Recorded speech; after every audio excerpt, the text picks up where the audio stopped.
There's something about walking through an old cemetery. You can almost feel the history here. But some stories don't rest as easily as the ones that are on these stones. They live on in local legend. And that's precisely where I began my story. If cemeteries are where stories sleep, libraries are where they wake.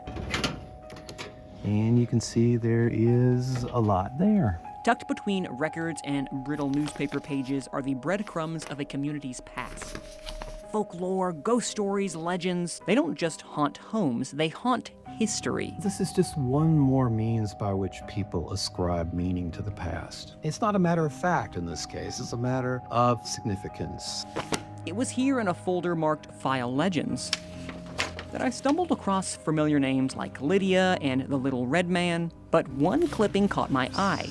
Ghost acts like witch. The Witch of Inverness is a High Point folklore that has mostly been forgotten. Dan Sellers is an author and storyteller, someone who spent years digging up North Carolina's haunted history, including the history of Jane Grant Mann. Born December 25th, Christmas of 1818, Inverness, Scotland, and died in 1895. Scottish immigrant Jane and her husband Charles, a German immigrant, had a house on the block of 400 Main Street in the late 1800s. She had a beautiful garden, which she kept immaculate. When she passed away, folks in the neighborhood continued to see her maintaining the garden, taking care of it. They started referring to her as the Witch of Inverness. Today, that spot is nothing more than a parking lot for the First Baptist Church. But over the years, the land has changed hands again and again. What all happened inside the house with people who moved in afterwards, I have no idea. None of that was really recorded, but all we know are the people who did move in didn't last very long.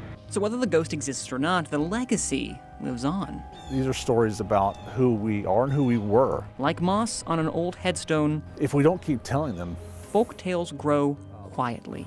They're going to be gone. And sometimes, like this one, they refuse to die. In High Point, I'm Manning Franks, WFMY News 2.